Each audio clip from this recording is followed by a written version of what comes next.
মই কাৰ্বি আংলং ৰাইজক আৰু ৱেষ্ট কাৰ্বি আংলং ৰাইজক মই অনুৰোধ কৰিব বিচাৰিছোঁ যে প্ৰত্যেক ঘৰত যাতে 10টা হ'লেও আমাৰ আগৰ গছ ৰুব লাগিব। যে আজি মই 5 তাৰিখ আজি জুন 5 তাৰিখৰ সেই ৱৰ্ল্ড এনভাইৰনমেণ্ট ডে মই ডিক্লেয়াৰ কৰিছোঁ। আগৰ যোনে যোনে ৰুব 5টা আৰু 10টা সেই 10টা কাৰ্বি আংলং অট'নমাছ কাউন্সিলৰ তৰফৰ পৰা আমি বিনামূলীয়া কঠীয়াটো দিম, পুলিটো আমি বিনামূলীয়া দিম। যোনে যোনে আগৰ বা চন্দন গছ ৰুব, ৰেড চন্দন হ'লে হ'ব বা হোৱাইট চন্দন হ'লে আপোনালোকে চাওক 12 বছৰৰ পিছত সেইটো ক্ৰ'ৰপতি হৈ যাব, ক্ৰ'ৰপতি হ'ব। আৰু আজিকালি যিটো অসম চৰকাৰে এটা সিদ্ধান্ত লৈছে, কেবিনেট ডিচিশ্যন হৈ গ'ল যে ইয়াত নিজৰ ঘৰত ৰোৱা গছবিলাকৰ কোনো পাৰ্মিশ্যন নালাগে, ফৰেষ্ট ডিপাৰ্টমেণ্টৰ পৰা কোনো পাৰ্মিশ্যন নালাগে, তেওঁলোকৰ নিজেই ইচ্ছামতে বিক্ৰী কৰিব। গতিকে মই কাৰ্বি আংলং ৰাইজৰ আৰু ৱেষ্ট কাৰ্বি আংলং ৰাইজক অনুৰোধ কৰিছোঁ যে আজিৰ দিনটো মই ডিক্লেয়াৰ কৰিছোঁ। এবাৰ কাৰ্বি আংলং অট'নমাছ কাউন্সিলৰ তৰফৰ পৰা মই 10 লাখ পুলি অলৰেডি অৰ্ডাৰ দিয়া হৈ গ'ল। 10 লাখৰ পুলি যিবিলাকৰ দৰিদ্ৰ খেতিয়কবিলাকে, দুখীয়া খেতিয়কবিলাকৰ কাৰণে সেই গছবিলাকৰ ৰুবৰ কাৰণে আমি বিনামূলীয়া কঠীয়াটো দিম বুলি আমি কাৰ্বি আংলং অট'নমাছ কাউন্সিলৰ পৰা সিদ্ধান্ত লৈছোঁ। আৰু এইখিনিতে কওঁ, কালি বিপুল ভোটত আমাৰ বিজেপিৰ প্ৰাৰ্থী অমৰ সিং টিছ ডাঙৰীয়া বিজয়ী হৈছে। গতিকে এই গোটেই হেৰিটো যোৱা বছৰতকৈ কিছু কমিছে আমি যিটো দেখিছোঁ। গতিকে কি ক'ব বিচাৰে? কমা নাই, ভোট হিচাপে পাৰ্চেণ্টেজ পোল কৰা অলপ কমিছে, কিন্তু আমি যিমানখিনি অপজিশ্যন লগ লাগিলেও অপজিশ্যন যিমানখিনি ভোটাৰ্ছ ইয়াত JI-কাথাৰ ইণ্ডিপেণ্ডেণ্ট কেণ্ডিডেট 1,80,000 মান পাইছে, কংগ্ৰেছৰ 120 মান পাইছে, আৰু লগতে ASDC 9,000 মান পাইছে, আৰু ইণ্ডিপেণ্ডেণ্ট কেণ্ডিডেট সেইটো পাইছে 10,000 মান। গোটেইখিনি মিলিলেও, তেওঁলোকৰ গোটেইখিনি প্লাছ কৰিলেও আমাৰ ভাৰতীয় জনতা পাৰ্টীৰ প্ৰাৰ্থীক অমৰ সিং টিছৰ লগত নোৱাৰে।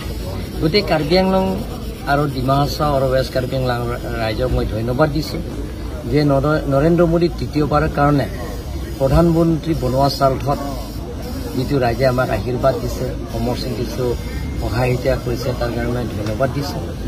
আজি কাৰ্বি আংলঙত ৰাইজে বিচাৰিছে শান্তি, স্থায়ী শান্তি আপোনালোকে দেখা পাইছে।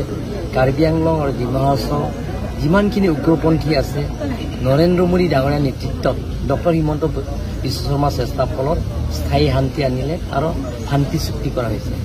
সেই গোটেইখিনি চাই ৰাইজে আমাক ভোট দিছে, অমৰ সিং টিছক সহায়িতা কৰিছে, টীম কাৰ্বি আংলঙক আশীৰ্বাদ দিছে। গতিকে মই কাৰ্বি আংলং ৰাইজৰ সকলো জাতি জনগোষ্ঠী, সকলো ধৰ্মাৱলম্বীৰ লগত মোৰ ফালৰ পৰা ধন্যবাদ দিছোঁ। আৰু আমি নিৰ্বাচনৰ আগে আমি প্ৰতিশ্ৰুতি দিছোঁ, যিবিলাকৰ PGR সেই PGR বিধিবাৰৰ বসবাস কৰা তেখেতসকলৰ আমি আইনমতে আমি তেওঁলোকৰ নটিচ দিম, যিটো নেকি কেন্দ্ৰ চৰকাৰৰ যিটো নেকি আইন যিটো দাখিল কৰা হৈছে আৰু যেতিয়া সুপ্ৰিম কোৰ্টৰ যিটো ৰায়দান দিয়া হৈছে সেইমতে আমি নটিচ দিম, আৰু তেওঁলোকৰ এভিকশ্যনৰ প্ৰচেছটো আমি আজিৰ পৰা আমি আৰম্ভ কৰিম। যিটো নেকি কোৰ কণ্ডাক্ট শেষ হৈছে, গতিকে সেইটো আমি আজিৰ পৰা আমি সেইটো ব্যৱস্থা কৰিম। JI-কাথাৰে কৈছে আকৌ পুনৰ ৰিপুল হ'ব লাগে, তেওঁতো সদায় অভিযোগ কৰি থাকে। গতিকে মই তেওঁৰ কথা কি ক'ম আৰু, তেওঁতো কাউন্সিল ইলেকশ্যনৰ 26টা সমষ্টি জিকিলে, ৰাইজে আশীৰ্বাদ দিলে। যোৱাবাৰ হৰেণ সিং বে ডাঙৰীয়া নৰ্থ ইষ্টৰ ভিতৰত পাৰ্চেণ্টেজ হিচাপে হায়েষ্ট ভোট পাইছে তেখেতে।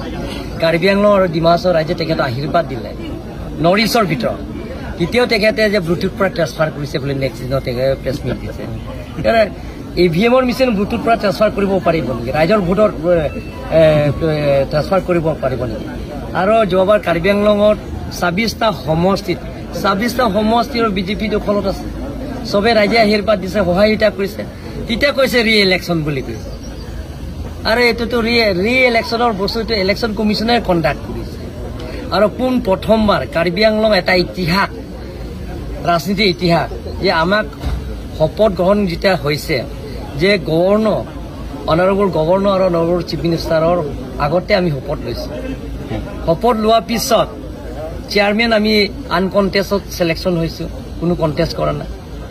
As per rules Karbi Anglong autonomous council rules 36 সময়তে আমি CM চিলেকশ্যন হৈছে।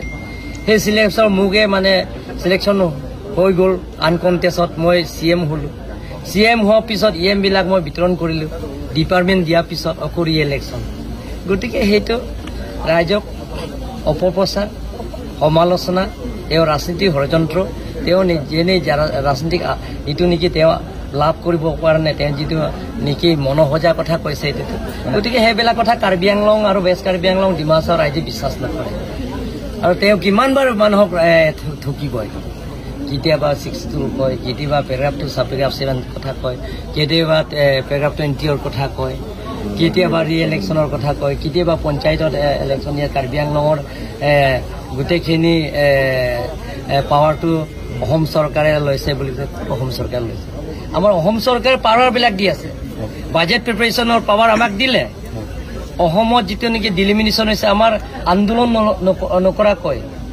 বনকৰ নকৰাকৈ আমাক যে এটা চিট যে ডক্টৰ হিমন্ত বিশ্ব শৰ্মা অৰ্পণ কৰিছে ৱেষ্ট কাৰ্বি আংলং আমৰি LA কনষ্টেঞ্চিও পাইছে ৰংখাং LA কনষ্টেঞ্চি হৈ গ'ল বাজেট প্ৰিপাৰেশ্যনৰ আমাৰ পাৱাৰটো দিয়া হৈ গ'ল ডাইৰেক্ট ফাণ্ডিঙত চিফ মিনিষ্টাৰে দিল্লীলৈকে প্ৰেৰণ কৰিছে যে কাৰ্বি আংলঙত যিমানখিনি ডেভেলপমেণ্ট কাম কেন্দ্ৰীয় চৰকাৰৰ পৰা পুঁজি আহিব সেই গোটেইখিনি পুঁজি ডাইৰেক্ট কাউন্সিলৰ পৰা আহিব লাগিব সেইটো অসম চৰকাৰৰ পৰা আমাক কেন্দ্ৰ চৰকাৰৰ লিখা হৈছে গতিকে পাৱাৰবিলাক আমাক দি আছে গতিকে ৰাইজে বুজি পায় এনেই ৰাইজে ভোট দিব নেকি অমৰ সিং দিছ খালি জিকা ভোট আপোনালোকে চাওক 1,50,000 প্লাছ আৰু তেখেতে পাইছে 3 লাখ ওপৰত পাইছে 3,50,000 মান পাইছে গতিকে ৰাইজে ভোট দিছে ৰাইজে সহায় যিটো আমি সহায় যিমানখিনি ডেভেলপমেণ্ট ৰাইজক প্ৰতিশ্ৰুতি দিছে সেইটো কাম হৈ আছে লাহে লাহে এডুকেশ্যনৰ ক্ষেত্ৰত আপোনালোকে চাইছে আগতে আন্দোলন থকা সময় যেতিয়া কাৰ্বি আংলঙৰ বন কালচাৰ হৈছে যেতিয়া কৰ্মসংস্কৃতি যেতিয়া নাইকিয়া হৈছে কাৰ্বি আংলঙৰ বন ধাৰণা হৈছে তেতিয়া আপোনালোকে পাৰ্চেণ্টৰ মেট্ৰিকৰ পাৰ্চেণ্টেজৰ 45, 51 এনেকৈ হৈছে এতিয়া আহি আপোনালোকে চাইছে যোৱাবাৰটো কামৰূপকৈ আমাৰ কাৰ্বি আংলঙে হাইয়েষ্ট পাইছে এবাৰটো অল আছামৰ পৰা 82% পাইছে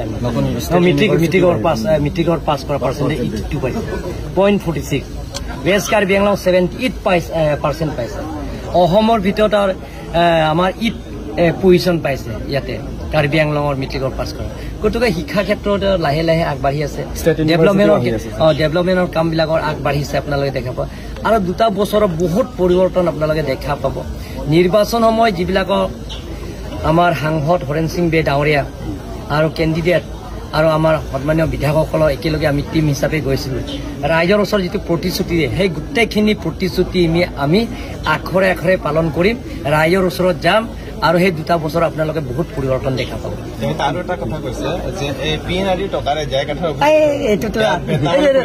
একো নাজানে তেওঁতো মাত্ৰ 1 কোটি মানে খৰচ হৈছে এতিয়ালৈকে বেতনাম আৰু বাজেট তেওঁ খালি মনৰ সজা কথাই কয় প্ৰমাণটো দিয়কচোন কিবা তেওঁ প্ৰমাণ আছে নেকি যে 14 কোটি যে ভিয়েটনাম নামত যে টকা খৰচ কৰিছে তুলিৰাম ৰঙাক মই আজিয়ে ৰিজাইন দি দিম তাক কৈছিল গতিকে এই সমালোচনা অপপ্ৰচাৰবিলাক তেওঁ বন্ধ কৰিব লাগে তেতিয়াহে তেখেতক ৰাইজে আশীৰ্বাদ